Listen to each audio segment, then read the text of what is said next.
All right, moving on to better sleep routines. So, to get a better sleep routine in place, you actually need to take a look at what your current routine is like first. Hopefully, you've already been keeping track of your sleep a little bit, and you might have an idea of what happens on nights that you sleep better and what happens on nights you sleep worse. If you haven't, definitely go back and check out the sleep journal questions I posted earlier this week. This will be super helpful for you to start tracking what your current sleep looks like. So, I definitely recommend making a list of everything you're currently doing between sundown and bedtime at the moment.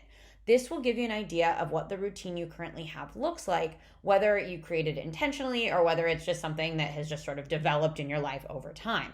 Because remember, we can't change what we aren't aware of.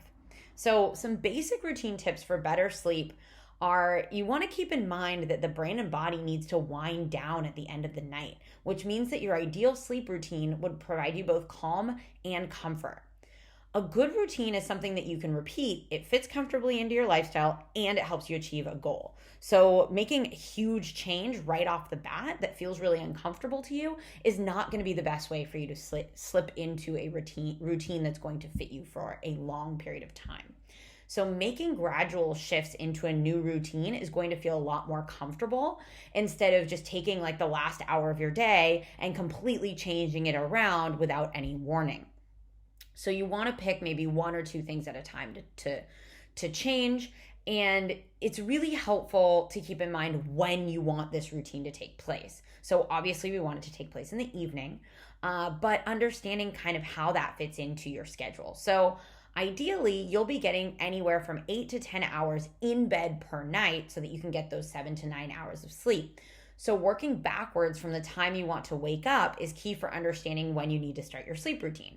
So, for example, if you want to be up at 7 a.m., you'll want your ideal nighttime routine to end no later than 10:45 or 11 p.m.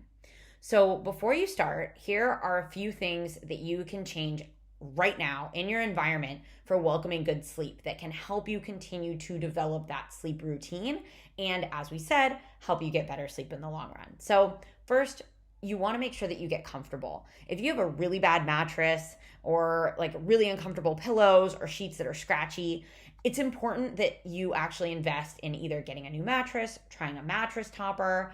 Even just getting a new pillow or some comfy sheets is going to make a huge difference. If your bed isn't somewhere that you enjoy being, it makes sense that your sleep's going to suck, or you're going to procrastinate every night to get into bed and you're not going to end up getting the hours that you need.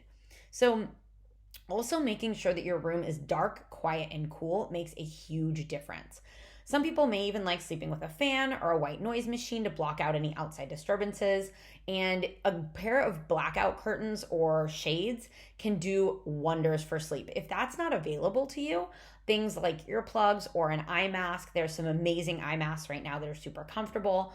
Those can be really, really helpful for making sure that you are getting some ideal sleep circumstances.